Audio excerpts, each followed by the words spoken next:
Kali ni saya nak kongsikan satu topik menarik iaitu tentang cabaran orang kidal. Kita selalu nampak orang guna tangan kanan sebab majoriti masyarakat memang right-handed. Tapi tahukah korang, hanya lebih kurang 10% je daripada populasi dunia ni yang kidal. Jadi dunia ni secara semula jadi memang direka lebih mesra untuk pengguna tangan kanan. Kalau kita fikir balik, banyak benda harian sebenarnya boleh jadi susah untuk orang kidal. Contohnya main gitar. Kebanyakan gitar memang dibuat untuk orang tangan kanan. Jadi bila orang kidal nak belajar, mereka terpaksa ubah, sama ada ubah tali gitar ataupun beli gitar khas untuk kidal. Memang ada gitar kidal di pasaran, tapi harganya selalu lebih mahal dan kurang pilihan. Kemudian bab gunting. Ni cabaran zaman berzaman untuk orang kidal. Gunting biasanya direka ikut sudut pengguna tangan kanan. Bila orang kidal guna, mata gunting akan potong dengan tak betul dan menghasilkan potongan jadi sengit serta tangan pun cepat lenguh. Nasib baik sekarang dah ada true left-handed scissors yang direka khas untuk mereka. Nak guna tertikus komputer pun jadi satu hal. Secara default, butang utama tertikus adalah untuk user tangan kanan. Tapi sebenarnya, komputer Windows dan Mac dah ada setting khas untuk tukar kedudukan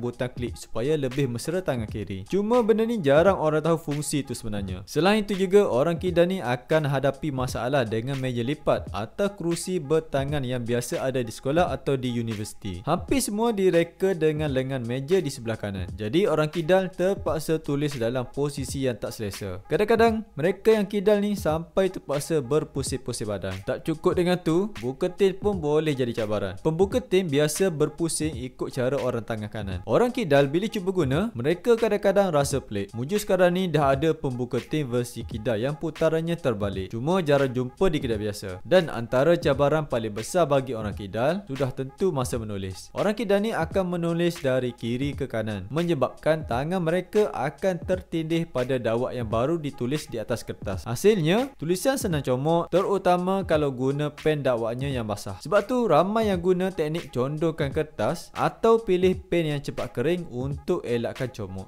Pulangnya, walaupun nampak kecil, cabaran orang kidal ni banyak mempengaruhi kehidupan seharian mereka. Tapi dengan teknologi, produk mesra kidal dan juga kesedaran masyarakat, semua cabaran tu boleh diatasi. Jadi, lepas ni kalau korang ada kawan yang kidal, mungkin korang akan lebih faham kenapa mereka kadang-kadang struggle dengan benda yang nampak mudah pada kita.